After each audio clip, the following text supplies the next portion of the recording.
Today, I want to focus my talk on how the biological processes can be integrated into architecture and how that can lead to resilient cities. And I would like to define biodesign as a field of design that incorporates living organisms as an essential component, hence enhancing the function of the finished work. And this is a very early project that we did when we started Terreform 1, and it's called Fab Tree Hub, or Fabulous Tree Habitat. And this was the idea of taking living trees and pleaching them together using 2,000-year-old technology to create a living house. So this is not your passive house or zero house. This is actually a positive contribution to the environment. It takes a long time to do it in this climate, probably anywhere from 7 to 10 years. And basically you start with younger trees, you pleach them together, and then you use other vines to then create a whole house. Done a lot of experiments. This is something that we did on the rooftop of our studio in Brooklyn. These willows grew just within 3 months in this climate. So there are other species that could be used, but people don't really want to wait that long. So we look into the possibilities to create kind of a kit of parts. So you can purchase a smaller version of the Fab Tree Hub. And we created this scaffolding that you can get and then use vines and young trees to create this type of a living house. And it started with creating the actual geometry of the scaffolding. We ran a lot of different algorithms. This is an 8-foot sphere here in this case that we made, and it's optimized to be cut using only 3 sheets of marine plywood and using the maximum amount of material. And the challenge is really the assembly. I often tell my students that using parametric design and digital fabrication, complexity in a way became free. Assembly and construction, however, until today, it's still done by hand. And I'm sure a lot of you have been in a situation, myself included, when I had a project with 1,000 unique pieces, and then there's a lot of head scratching of how to put it together. So this project was reduced to 2 unique pieces. And this is all you need. It's a diagram to assemble it. You basically make these stars, and then you can build the sphere using these stars. And it's ultimately scalable. And so this is open source. We've done now Fab Tree Hubs in different places around the world where you can send the files and then can put it through a CNC machine and cut a sphere. And then we adapted this to a whole system, both for exterior and interior use. We had a project with Shanghai Tech when we wanted to create this system now for interior use that can purify the air. So we adapted the sphere. These are wetland grasses that, when fully established, can purify indoor air. They are connected to a cistern on the bottom of the sphere, and so we pump water and nutrients, and that can be controlled remotely. This is how the sphere looks. And this is the interior of the sphere. And this is a detail of the wetland grass. So then we took the same system and adapted it to grow spirulina by using these bottles and connecting it to with sensors and Arduinos to be able to control the growth. For those of you that don't know, spirulina is a cyanobacterium. It's packed with nutrients, it has a very high percentage of protein and also all the essential amino acids. It's sold today as a food supplement in dry form, but it's more nutritious and delicious when it's fresh. This is how it looks under microscope. And the way you tell that it's ripe, it's by the dark green color. I should say that we built a biolab at Terreform 1 about 10 years ago now. We're probably the first design firm that had a biolab as part of the studio. So we try to establish what is a really ripe spirulina.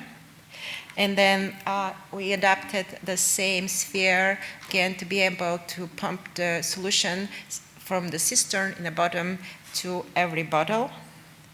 So these bottles are addressable, and we have sensors to measure the pH and the temperature, but also the RGB color. So we know when the bottle is ripe because of the dark green color. So you can get a text message from any bottle telling you, I'm ripe, come pick me up. And we actually had a party, and we made spirulina smoothies and spirulina guacamole. It was very good. So the next biomaterial I'm going to talk to you about, it's Mycelium. I'm sure you're familiar with it. Ecovative, it's the company that currently manufactures it. It's basically the roots of mushrooms. We worked with Ecovative when they were still students at RPI, so we were their early advisors. And this is how Mycelium looks under a microscope. And, oops, I did the same. Okay. Very sensitive clicker. So this shows the growth of Mycelium. It takes about 8 days. And you basically start with the spores from the mushrooms, and you use any cellulose-based matrix. In this case, we are using agricultural byproducts. So this is corn husk. So you inoculate the material with the spores, and you keep it moist, and within 8 days, you have this dense biomass that has some really good properties. So the first use that we wanted to test was to build a baby stool. It was with this idea that currently you buy a plastic stool from IKEA, and in a few months you throw it in the garbage and it ends up in a landfill. With this material, at the end of its life cycle, you can crumble it and put it in your garden, and it's going to feed other microorganisms. So here we integrated the Mycelium as a base with another living material, which is Acetobacter, that's found in the health drink kombucha. It's basically a fermenting agent, but you can dry it in a vat and make a leather-like material. So this is the kind of the formal exploration to build a baby seed, and it's based on the properties of the two different materials, both the kind of the length of the growth and then the ability to integrate them. So these are some early experiment. This is now the Acetobacter that is grown in an analogous leather form. And this is the final design of the baby seed. This is little Mia Joachim. This is my business partner daughter. I think she's about 2 years old at the time, posing at the chair. So then we wanted to make a whole bench for adults. The material alone wasn't strong enough, so what we decided to integrate, this is very thin bamboo plywood, and that is again cut using a CNC mill, and it's designed to grow the mycelium in place. So we created a shelf, and then you pack the mycelium and you grow a mycelium surface in place. So this introduced, in a way, a new mode of production. If you have the means and access to a Fab Lab, you can download the files, you can cut the plywood. You can order a bag of grow it yourself mycelium, and you can make a chair. You can buy a kit that is flat pack from us, and then assemble it and grow it yourself. Or if you are not, you don't have access, or you don't have the time and you have a few $1,000s to spend, you can buy the whole chair. This is our latest project. And so we decided to take some of these ideas on a building scale. We were approached by a developer who came from Hollywood, and he wanted to build a building in New York. And he was going to go in front of the community board in Soho, and he said, I want to design the greenest building. And so, so he's combining 2 lots, and it's going to be a commercial office building. And what we proposed to him is to design this double-skin facade that houses a vertical meadow to support all stages of life of monarch butterflies. Monarch butterflies are going extinct, and they're very sensitive to the environment. They're native of New York. This is a close-up of the facade, and we had this idea that we wanted to create this optimum environment of that meadow for monarch butterflies, but then also have that environment communicate throughout the building. So what is good for monarch butterflies is also good for humans. And so this is just a diagram kind of the conditions that we set for the building. This is a monarch butterfly. They migrate every year to this specific place in Mexico, and then they come back. So now, because of the both of pesticides, but also of the air conditions, a lot of them don't make the trips back and forth. And so we created these columns that, again, support all different stages of life of monarch butterflies. And it's both connected the facade and then the roof, where they can be hatched and released when they reach maturity. We also had a grant from Intel, so we made a butterfly drone. This is kind of, in a way, a robotic shepherd for the butterflies, but it's also an air sensor that can measure the conditions when we're going to release the adult butterflies. So this is just kind of some of the sections to talk about how we can integrate now in a building these conditions and assure the transfer. So we have, instead of this mechanically filtered air, which is now, there's a lot of evidence that it's not good for us, and the way we inhabit the spaces, these sterile conditions that we create are now a cause of a lot of diseases such as asthma, allergies, and even autism. They're called the first world diseases.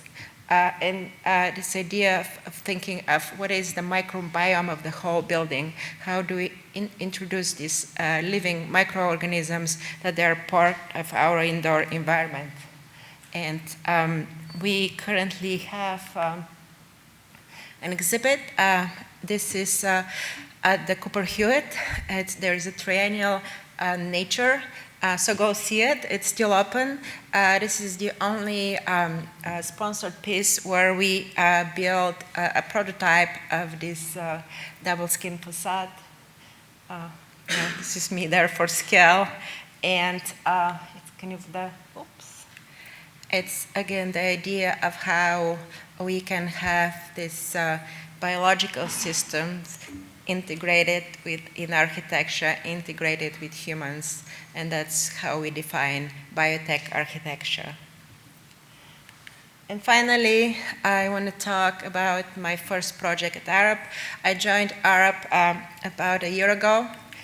If you just, for your information, we are an employee-owned firm, 50,000 designers, engineers, planners around the world. I lead ARUP University, which is our internal body for knowledge, but also for research and foresight, and most recently, innovation and ventures are part of ARUP University. And last summer, when I first joined, we were going through the process where we were elected to be the commissioners of the American Pavilion at the Milan Design Triennale that was opened from March to September this year. So we partnered with MIT and HumanScale. And the theme of the Triennale was Broken Nature, or Design Takes on Human Survival. And the commissioner of the whole Triennale was Paola Antonelli, who is also the chief design curator at MoMA. And she asked this really hard question, is nature broken? And what is the role of design? And what is the role of regenerative design? So I was very excited to lead the team. And typically, the country pavilions are sponsored by the State Department, like in the Venice Biennale, the Milan Triennale. Well, this State Department didn't want to have anything to do with the Triennale, especially because it was focused on climate change and the effects of nature. So we had to raise the funds ourselves, and we decided that it is really important to have an American pavilion. So we did it, and we told the story of materials that started from extraction, manufacturing, and finally disposal, and then we wanted to propose an alternative. So we used 3 different methods of fabrication. One was the biofabrication, but we also looked at the closed loop and biomimicry.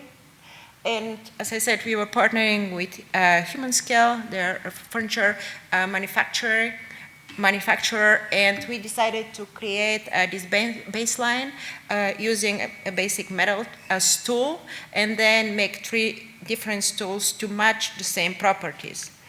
So we worked again with Mycelium, and this was supplied now by Ecovative, and created this optimum geometry. So these are 47 individual polygonal shapes that are basically glued together. They're first grown and then glued together by the mycelium to create the optimum strength based on the properties of this specific material. For the closed loop, we found this company in Israel, and they use materials from the landfill.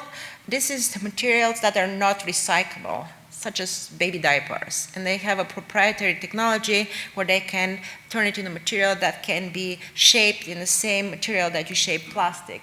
So here we kind of use more of a traditional method of design to create this optimum stool, again, matching the properties of the metal stool, not using any glues or fasteners. We use some of the recycled fabric from HumanScale on the top. And then the third stool was based on the Venus flower basket. So we ran an algorithm to create a stool using the least amount of material that could be 3D printed. And so this was the third stool. And then we ran a life cycle assessment of the 3 stools. This is using the methodology created by the MIT group SHINE. And we started with the metal stool, and we measured all these parameters to create the life cycle analysis. I'm out of time, so I'm finishing very quickly here. And then we measured the 3 stools and compared to the metal stool. So the outer numbers is 100% of CO2, fossil fuel, water consumption, and you can see how the biofabrication reduced the waste to 0 and reduced a lot of the other parameters. Similarly, this is the closed loop, and again, we were able to dramatically reduce all these parameters. And finally, this is the biomimetic. We didn't do very well with the waste because we were using nylon, which is not recyclable. So we switched to a new material from Boreo. They collect ocean waste, and they were able to produce a material from fishing nets that you could 3D print. So this is the final summary of the study. And we proved that using these 3 different methods of manufacturing, we can dramatically reduce the impact of this tool. But there were some challenges. The mycelium material is not very durable. After a lot of use, it started to crack. The closed-loop material from Israel was a proprietary technology, so we didn't have all the data. And the Boreo material from the fishing nets, basically there isn't enough of it to go into mass production. And just very quickly, these are some of the images from the exhibit. So we wanted to say nature is not broken. Nature is very resilient, but it's up to us to continue to keep it that way. Thank you.